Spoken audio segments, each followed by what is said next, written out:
All right, hello everybody. We'll go ahead and get started. My name is H. As you probably know from last time, I'll be taking over for Elizabeth in terms of being the point person for NSF. So I'm going to go ahead and put the link to our contact us page where you can make an appointment with me in the chat. And I'm also going to put in my email address. If you've not been added to the box at this point, feel free to email me and I'll add you in there. All of the materials from these workshops will be added in, and there are also examples of past winning applications in there. The solicitation that we went over yesterday is in there. So lots of useful things, so feel free to email me. And just to give you a brief overview of the support that we can offer after these workshops, I'm here to help you with developing your application, with the drafting process, and particularly focusing on the personal statement writing, relevant background, those kinds of things. And then once you've drafted materials, I will refer you on to a faculty member who can help you with the research portion. And then after that, if you want to come back and do some polishing with me, we can do that as well. Today, we have Dr. Rhonda Reid with us from the Center for Excellence in Writing. She's going to be talking about writing the personal statement. If you haven't been to the CEW, I highly recommend it. It's a very welcoming atmosphere. Everyone there is really invested in helping students to develop their writing skills. I worked there as a grad student, and it's honestly one of my favorite places on campus. So definitely go check it out. Even if you don't do it for NSF, just go check it out for another paper or anything else that you need. All right, Rhonda, with that, I will hand things over to you. All right, thank you so much. I'm going to share my screen in a moment, but before I do that, I want to apologize for the lighting in this room. I'm in this little lab room and half the fluorescent lights are out. I don't know if you can see, but that's what this, so luckily I have a PowerPoint, so you don't have to see my bad lighting. But so let me share my screen. Okay.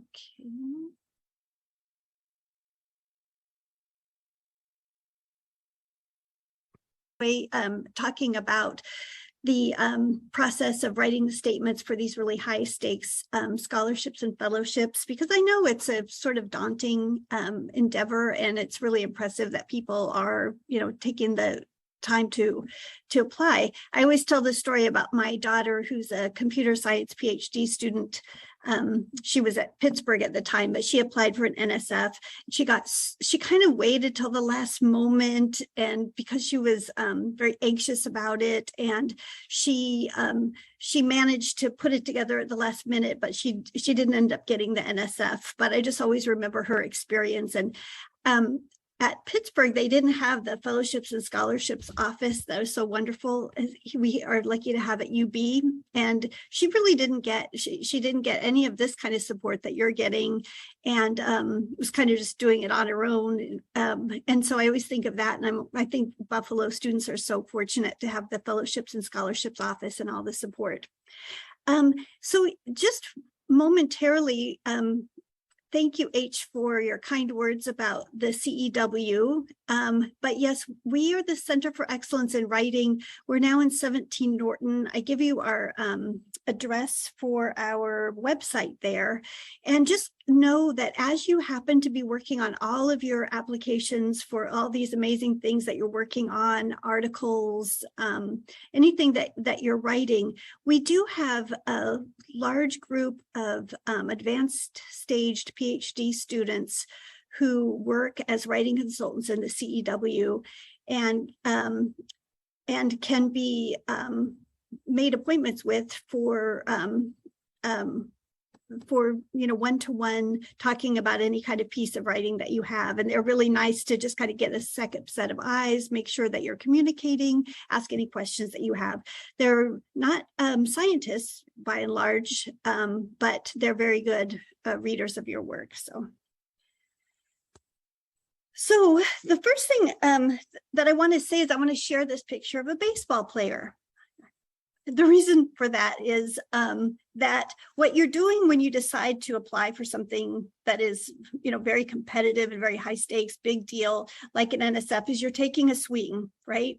And if you take enough swings, then you're not always going to hit a home run, but you may, right? And people do. And the people that don't get an NFS grants and other amazing things like this are people that don't swing the bat. So you are taking a swing, and that is to be congratulated.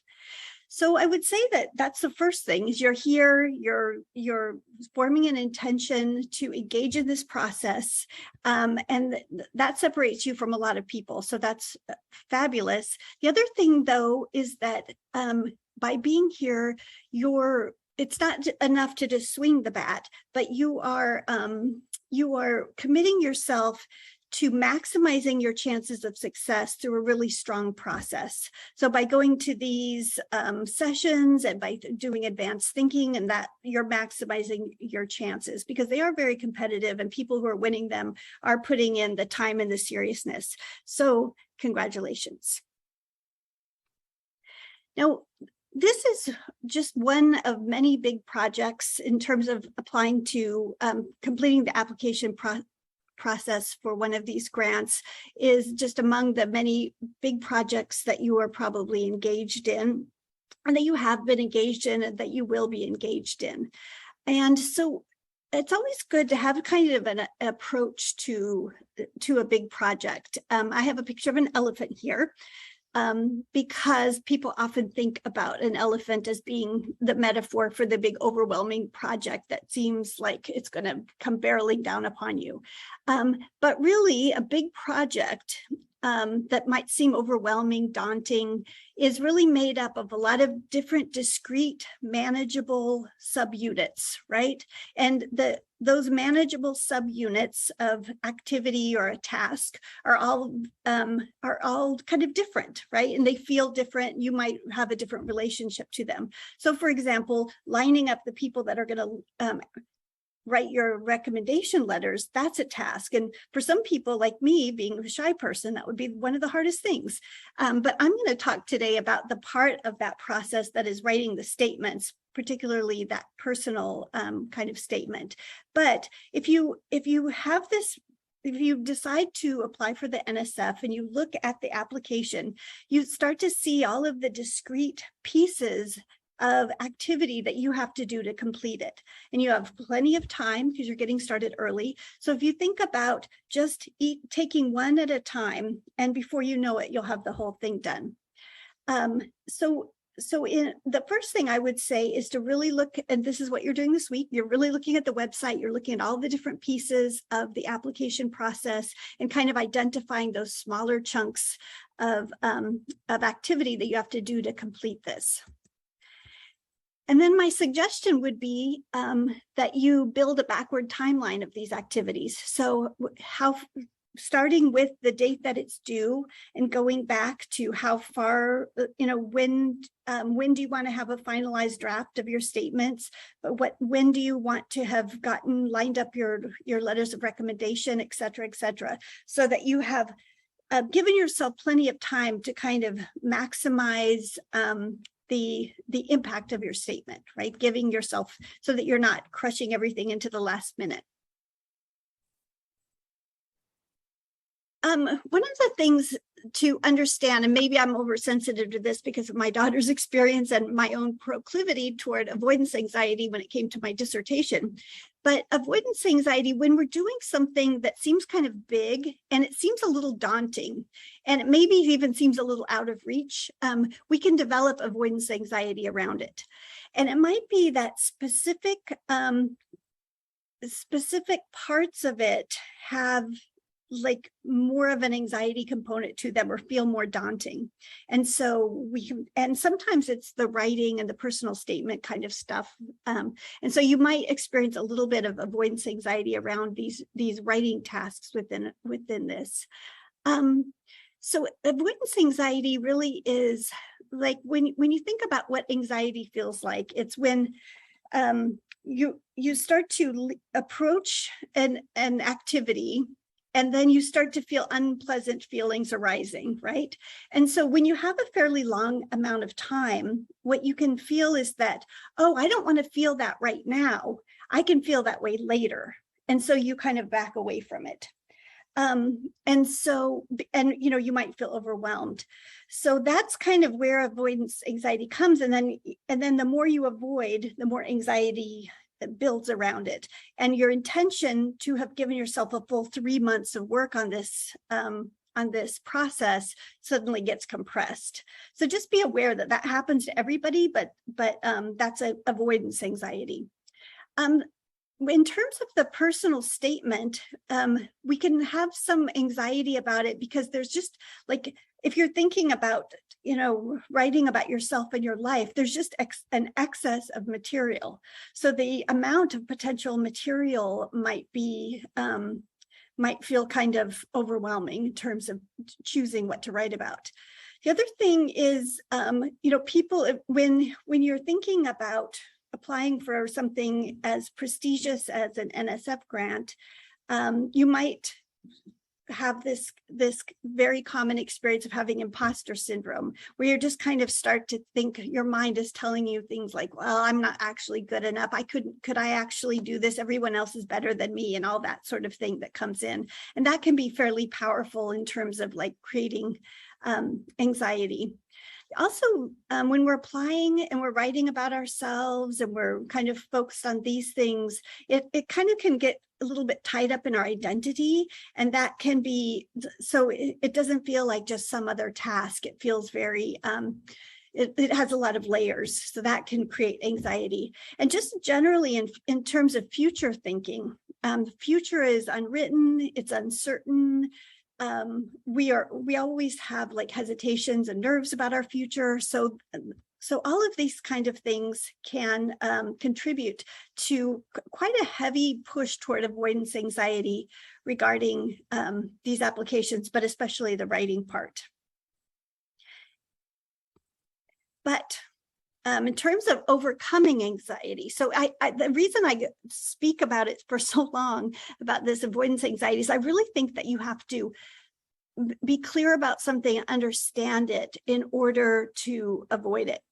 And so overcoming avoidance anxiety there's some little strategies that you could use. First of all, once you've identified those little tasks, and maybe you have them laid out in a backward timeline or however you want to lay them out, and they're very concrete, and each one of them can be seen as manageable, then you want to jump right into a piece of it. So for example, you might say, oh, I'm just going to write a journal a little bit about something I was thinking about for my personal statement, or I'm going to write one email, or whatever it is. So that once you jump in, the avoidance part of it is gone. And so the anxiety tends to lessen.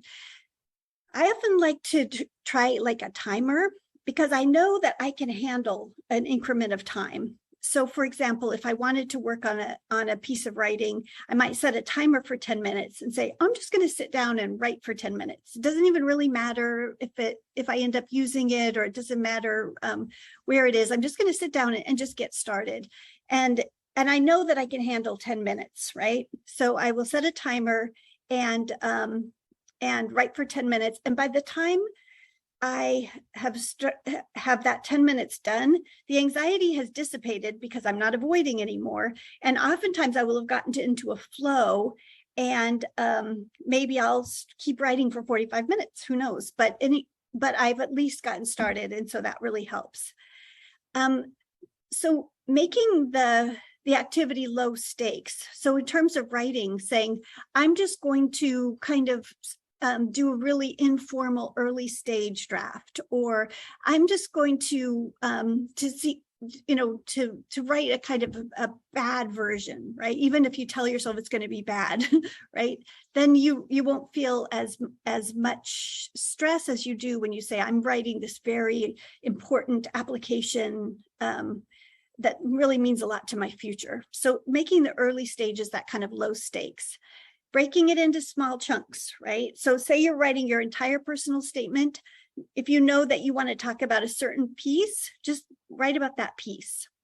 The other thing that helps tremendously is what we call social mediation or sounding board. Basically, this is integrating social interaction.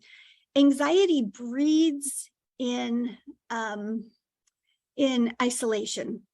And oftentimes we feel like we're the only person who's out here having these troubles, and it just spins in our mind. So if we're able to connect with somebody else and talk it out, or talk out our ideas or get a little feedback, immediately that can ground us into shared experience, and also somehow suddenly we have insights that allow us to move forward if we're feeling stuck.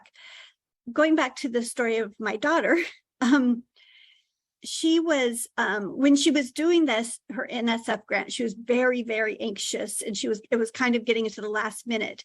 The reason that she ended up finishing it was that her roommate was also writing an NSF grant, and he came and he's like, okay, settle down. And they talked it out, and he kind of got her just talking. He didn't know her research, but he kind of got her, he shared how he did his and what he was doing, and they talked it out, and she ended up completing it. So that kind of social mediation can really help. So if you know somebody else who's writing an NSF grant or doing something like this, and you kind of keep in touch along the way. But of course, you have all of these options like your fellowships and scholarships advisor, and the CEW if you want to come in and just talk about something. So you have these, but just recognize that isolation is really unhealthy for these kinds of high stakes writing activities. So let's look at these statements that you're being asked to write as part of this application. And I know that the graduate research plan statement is one that you're getting more guidance on, because it's a more technical one, and we're focused a little bit more on the personal relevant background and future goal statement.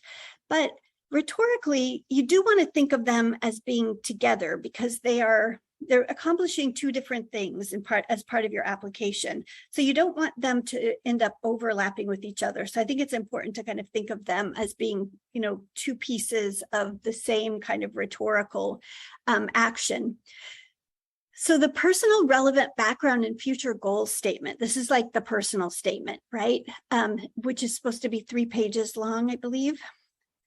And this one is really, to simplify it in your mind, you can think of it as they want to know who you are and where you're going, right? Elizabeth Colucci often said, this is kind of like your intellectual autobiography, right? And then the graduate research plan statement, which is more like 2 pages, tells the committee that you have a plan worth pursuing and that you have the potential to fulfill that plan. So it's kind of giving them different information that helps them to evaluate your application. So when you look at the guidance that they give you, you want to really spend a lot of time reading these prompts and looking at this guidance. Because again, the avoidance anxiety can cause you to kind of stay away, and then you might start doing planning and working that's kind of not meeting them directly. And they're giving you some really strong clues in their instructions. So let's just look at this piece of it and kind of talk about what's inside of it. So it says an application that conveys a clear sense of who you are as a person with a narrative that has energy and flow will generally be better received than an application that is impersonal and flat. Remember that the GRFP recognizes individuals based on their demonstrated potential for significant achievements in science and engineering. That is, the potential of individuals is evaluated, not just the proposed research. Okay. So really, the first statement that is the more personal statement is giving them a sense of you and your potential, right? The other one gives them a sense of what your plans are. But they want you, by emphasizing this sense of potential, they're telling you that they want to invest in you, not just your research. So this piece is giving them a sense of who you are as a person, right? And notice that they say potential, right? So everybody knows that when you have your research plan, that you're projecting into the future, things might change. Who knows if your plan can be executed to exactly as you desire, right? You're in some, thinking of this plan and this future can trigger some imposter syndrome, because you're thinking like, can I really do this, or where will this go? You don't know. But the point is that you have to convey that you as a person engaged in this research has the potential to do something that's impactful, right? And recognize that you do have that potential. Everybody around you is also second guessing themselves, right? If you start to have thoughts that other people are more prepared, or maybe you're just kind of faking your way, just recognize that that's imposter syndrome. Everybody feels that way, and just have that faith in your own potential. There's a reason they say it twice here, right? Because they are looking for your potential, not something that's already formed. And then in terms of intellectual merit and broader impacts, I know you have a session devoted to this one, but basically, they want to know that your research advances your field and changes the world for the better, even if in a small way. So when you think about how you're communicating that, sometimes it's easier to simplify it. It advances the field, changes the world for the better in a small way. They also suggest that instead of elaborate details on theory, focus on the rationale for your studies and the existing literature as it supports your proposed work. While reviewers will generally be knowledge experts in your general area, they will probably not be experts in your specific proposed research topic. So this is just giving you that sense of audience, right? When you're making your composing decisions, you want to have a sense of your audience. So they're going to be, you can understand that they're going to be sort of knowledgeable in your field, but they're not going to know your exact niche very exhaustively. That way you want to write for like a highly educated outside audience. So that will kind of dictate how in detail you get with your research topic. But keep in mind that what you're really trying to show is the intellectual merit and broader impacts. Now, you might experience when you're thinking about writing this personal statement, what a lot of people will say when they bring in a personal statement is, well, I'm not a writer, I'm a scientist, so this is hard for me. But keep in mind that scientists are writers, right? And scientists very much rely upon the act of writing to convey their research, to make meaning out of their data and all of those kinds of things. And that you've done that, and that you definitely are not at a disadvantage in this area. Because good writing is something that happens. It's not an identity of who you are. So it's good as a scientist to also embrace the identity as a writer. But good writing happens when certain things are in play. So when a writer has a clear sense of their audience and their purpose, so when we look at the NSF application material, think of the purpose of each piece and the audience who's going to be reading it, how they're going to be reading it. And when you have a message to share and you convey that message with ease and confidence, good writing results. So you sort of want to get yourself into those conditions, a clear sense of audience and purpose, and a message to share that you convey with ease and confidence, right? And then you'll have good writing. So my suggestion is, again, to allow yourself a good length of time for this writing process. The earlier you get started, the less that avoidance anxiety will creep in. So you get your audience and purpose in mind by looking at the prompts and thinking about what the prompts are telling you.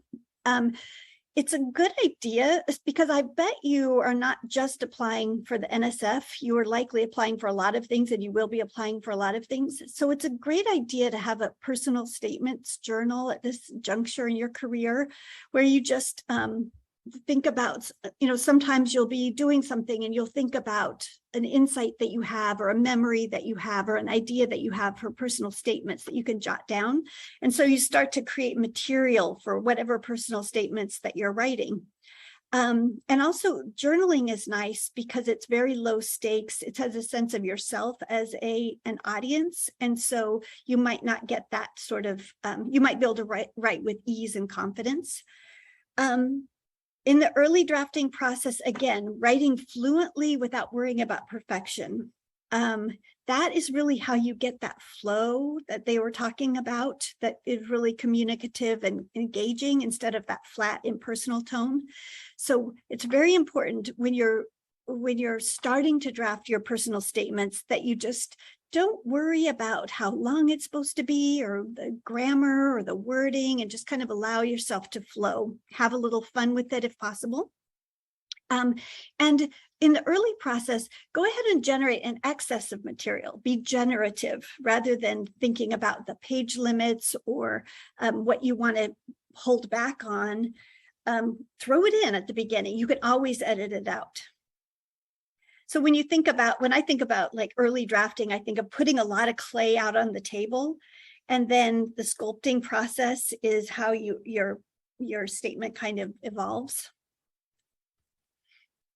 Now, once you have your material, you have to start thinking about the form. Like, how do I begin? How do I transition between things? And what is the form that this personal statement should take? So the first thing I want to communicate is that you really have to break away in your mind from that 5-paragraph class essay form that might have been really emphasized in your education. It might not have been, but for a lot of people, that form has just been repeated so much that it's hard to break away from. So this is the form that has the introduction with the hook, and then the thesis with the 3 main components, and then the 3 supporting paragraphs at the top, all that, and then the conclusion. So the personal statement is not that, right? And if a reader sees the 5-paragraph thesis-driven freshman composition essay in the statement, even if they don't even recognize what it is, it just signals kind of juvenile to them because they recognize it as being from a specific space and time. So you want to think about just kind of breaking away from that form. With a 3-page statement, every single paragraph is absolutely precious real estate because you don't have that much. So you want to have, you don't want to have like fluffy formulaic devices in there. You want each piece to be really doing some work. So I suggest a way that I look at the form of a personal statement is it's like a series of stepping stones or stones. Like if you think about it being like your intellectual autobiography or who you are and where you're going, that has a sense of a kind of a path. And so if you think about the different things that you think belong in your personal statement, things that show your character, things that show the origin of your interest in something, or this meaningful experience that really sparked you in a certain direction, an experience where you really started to develop some strengths in this area, whatever it is, think of those as stepping stones that would make up your personal statement. So you can that kind of breaks it into smaller chunks that you can work on individually. Like I'm going to write about that trip to South America, and I'm going to write about where I discovered my love of X, right? Whatever it is, just think about writing those and finding what those are. And if you have 7 of them and you end up only using 3, that's great, right? Again, excess is good. Once you have kind of found them and maybe written them, then you can decide what order it makes sense to put them in. And And then in looking at them, what you might find is there's like a through line between them. So now I've moved from stepping stones to beads. I apologize for the mixed metaphors, but if you had a theme or something that you were trying to force all these things to line up with, then that might be a little bit formulaic rather than meaningful. But if you look at your stepping stones, your units of information in your statement, and you kind of look at is there something that pulls them together? Is there like a quality or a this is really where it's the kind of creative gesture, and it might just emerge from you, like what pulls it all together, like maybe it's curiosity, or maybe it's making good out of difficulty, or things like that. You just never know. You don't want to impose it upon your material, but you want to see. And then so what you have your material, you can kind of see if something like that is emerging, that's tying those stepping stones together. And if it really doesn't, then there's not really a need to force that piece of it. So the drafting process is really about finding those units of material and then arranging them together. As I said, it's good to have options. Now we've moved to the metaphor of clothing, but it's always better to have more than you need, and then to be able to select, because then you can see, well, will these two pieces have a contrast that sheds light on the breadth of my personal characteristics, or these two intensify each other, or these two kind of have a causal relationship to each other. You start to see, it gives you an idea of the things you could put together and how they fit together. So feel free to create more than you would need. In terms of the statement, there are some guidelines or ideas that I just wanted to share with you in addition. I suggest, in terms of ordering, that you start with your most vivid, powerful material. This is not always what you need to do in writing, but in terms of personal statements where you have this really persuasive need, you want to be selected. They have piles and piles of applicants, and you want to be selected. So if you start at your most kind of vivid and memorable and significant chunk of information, then psychologically, readers, especially when they're reading a lot of things, they form an impression early, and then they continue reading to confirm their first impression. So it's really important to make that first impression right out of the gate, and to make it memorable. So if you're trying to impose a introductory kind of getting to the point, saying something general, you're taking that and very important real estate and putting fluff in it. That's not a good idea. So jump right into the most memorable. And then when you think about your stepping stones, you want to select particularly illustrative examples and experiences, right? And then narrate them with adequate detail to show your characteristics, right? So if you're going to decide that you're going to talk about this experience, narrate it with enough details so that it does the work you want it to do in the reader's mind. So for that reason, it might be better to have 3 rather than 5. You don't want to do unnecessary amounts of detail, but you want that example or experience to show what you want it to show. Again, another thing is that your whole application should strike an individual and community balance. So whenever you're trying to achieve something, you want to achieve something, but you also want to contribute something. And so you kind of want to strike a balance between the I and the we in there, what you want to achieve and what you can contribute. I have read application personal statements before that were a little bit too much on the I, or they were on the other hand, I've seen ones that were all about things that were external, and the writer wasn't the main character in their personal statement. So you have to have that balance. When selecting your material, if you feel like there's one of those units or stepping stones or beads that is kind of risky, and you feel like it's significant, but it could be and memorable, but it could be a little risky because of the nature of its content, go ahead and give it a try. I've seen people be very successful sometimes with taking a risk, because risks are memorable. But in such a case, you really want to try it and then get feedback from fellowships and scholarships, from your disciplinary advisor, just to really make sure that it's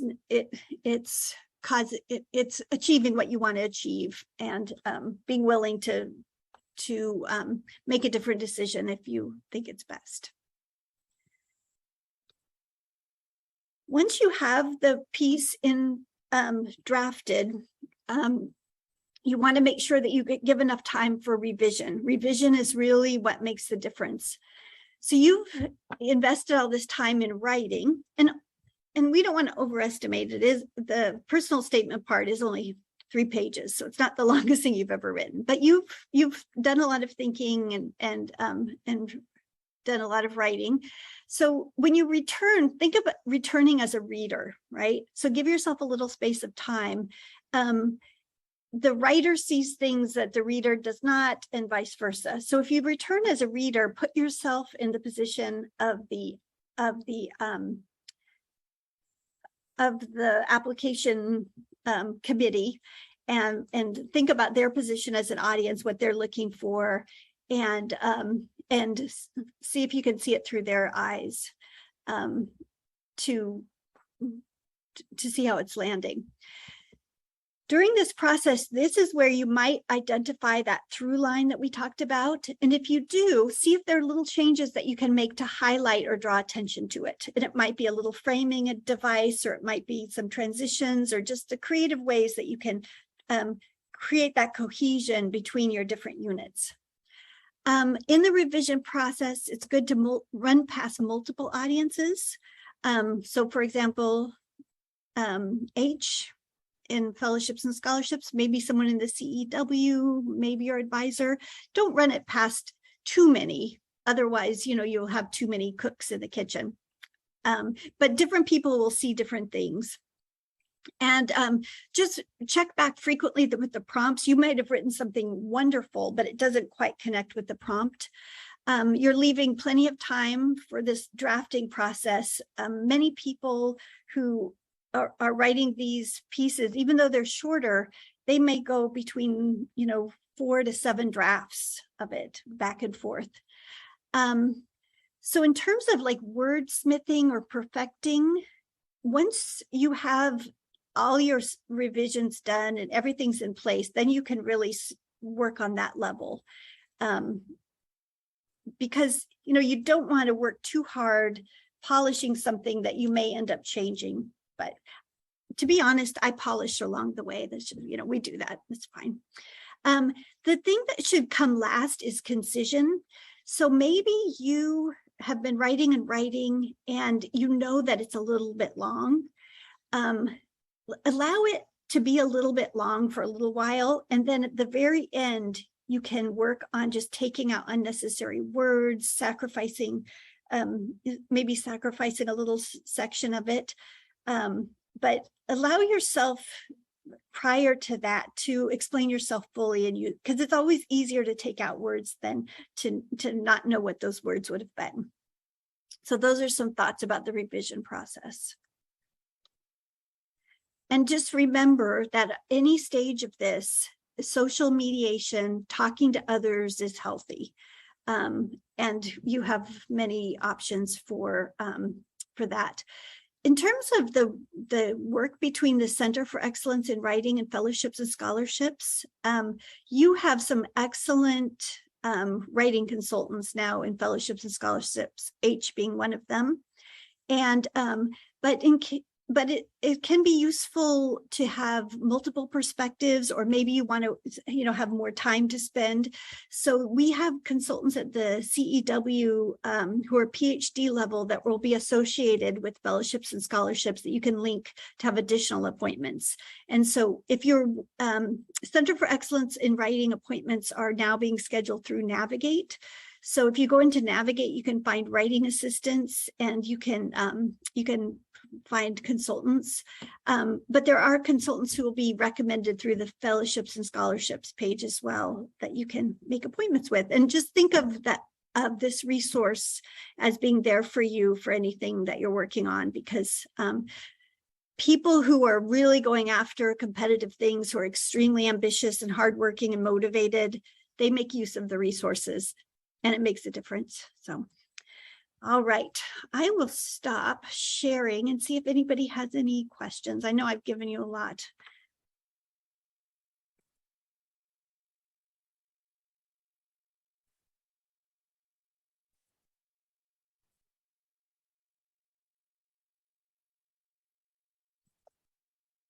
H, do you have anything to add? I know that you've worked through these processes. I had lots of thoughts as you were talking. Of course, now they're gone. One thing that I do want to note in terms of the sort of writing more and then paring down, I think it's really fun. It's like a puzzle for me to just find those words or those phrases that can be cut out.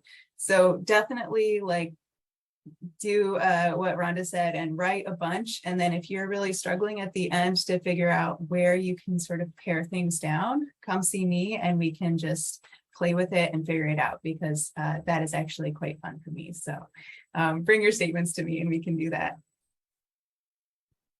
I don't know why that's so fun, but it is. It's very satisfying when you just get, when you're just like 50 words over or something, and all of a sudden you can just bring it down. You can always tell in the writing center when people are doing that, because at the end they're like cheering when they get down. Yes, that's yeah, you can definitely get help with that. So, okay. All right. Anything else? Does anybody in the audience have any tips to add? Not a tip, but a question. Do you suggest that like this time frame is enough, just in terms of those like October deadlines for the fellowship? Like, does it feel like this would be enough time to start like preparing and writing? Yes, I do, absolutely. But I do think it's a good time to get started now. But yeah, for sure.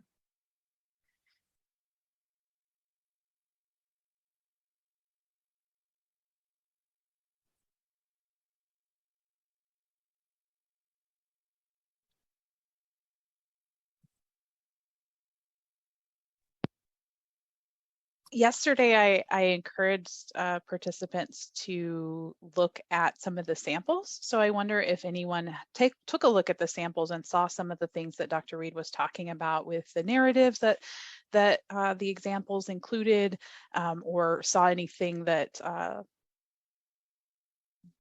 was different than her recommendations, if anybody has questions about those kind of things.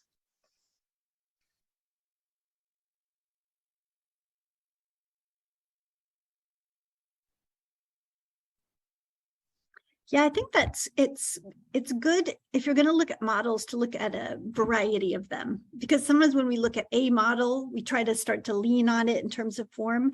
And we know that with these kinds of, when people are looking at you and your uniqueness and your potential and your story, they were going to want to see variety. So I do think it's good to see the different ways that people decide to put it together and kind of get a sense of your options. I think that's really smart.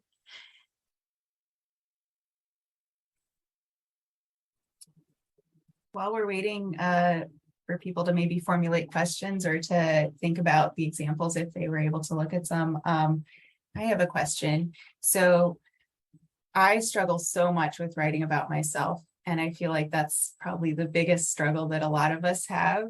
We feel really comfortable writing about our research, but not really about ourselves. My mind just kind of goes blank. Like, I'm not a person, I've never existed. So I wondered if you could give us maybe some advice on how to get started about writing about yourself. What are some like ways to jump into that part of the process? That's a really good question, because I do think there may be a pattern with the scientist who doesn't necessarily like to talk about themselves. I don't know. I've just seen it a few times. And also, I was going back to my daughter. She would always say, "I'm so generic," like when she was trying. And she's really not generic. She's definitely not. But that's how she perceived herself. And I think that's very common. So one of the suggestions that I would make is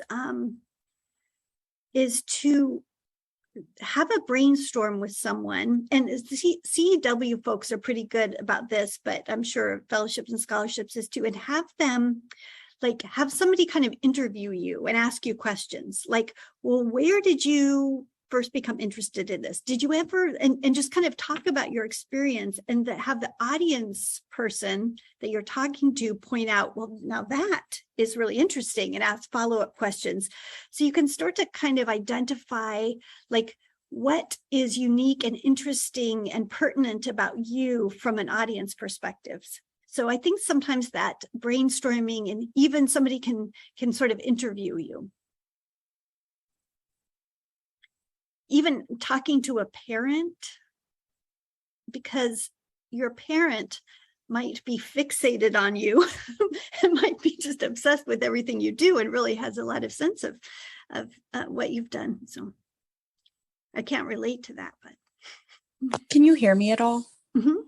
Oh, Yes. I was just going to say something I found helpful recently, and I haven't started writing my personal statement yet, but I might do, is if I, instead of sitting down to write, a document, I instead write it like I'm writing a talk to give a presentation, because I've found that that's easier, like to be fluent, because I feel more need to give context about everything and, make it relatable, and then it's more informal. And I found that if I kind of go about it like I'm writing a talk or a presentation, or an outline for a talk, that then using that to put together the writing, whether I have to make it a bit more formal or, cut it down a bit, has been helpful for me, which is pretty similar. Like, That's a great idea. What you're really doing in that is you're emphasizing the communication aspect. So when you do a presentation, you're imagining yourself speaking it, you're imagining communicating to the audience, and that can sort of trigger that flow, right? So I think that's a really good idea.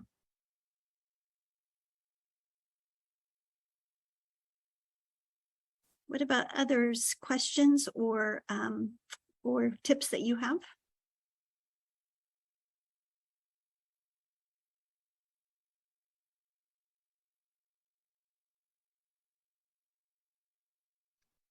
H, could I ask you a question? Of course. How did you overcome that not liking to write about yourself block? I have to be honest, I haven't entirely overcome it. It's still one of my biggest struggles. I think one way, I really like, Megan, what you said about thinking about like writing it like a presentation or like a talk. Another thing that I do that's kind of similar is I imagine sitting down and having a conversation like just over dinner with friends, and just like, how would I talk about this thing that I'm passionate about? Or how would I talk about like what made me interested in it? Again, just imagining that audience really helps, especially if you can sort of imagine like an audience that is invested in you and that cares about you, because I think that we really sort of build up the people that are reading these and see them as really scary and judgmental, which is really not always the case at all. So sort of imagining that friendly audience and trying to just like use that as a way to feel more confident in talking about yourself, talking about what is most valuable about who you are or what you care about. But yeah, it's a work in progress. I still have to really, in terms of avoidance anxiety, that's where mine comes in really strongly. I think that's really common. Yeah. Yeah, I do think that in the beginning stages, kind of having an openness to potential material, that because in terms of ourselves, sometimes we're so close to our own experience that we have significant blind spots about what is unique or notable or meaningful even sometimes. And so like sometimes engaging in a little dialogue around these experiences. And, if you think about it as your intellectual autobiography, it can, through the dialogue, it can uncover material that you hadn't exactly thought before might have been pertinent. So, okay. Anything else? I think we've probably given ample time for people to develop questions if they have them. You can always reach out to me over email. You can make an appointment at the Writing Center, and we will continue talking about technical writing and broader impacts in the next 2 sessions. Rhonda, it was so great to see you. Thank you so much for coming and talking with us today. Thank you so much. Thanks very much. Hope to see you all. Have a Good good one, luck, everybody. Thank you.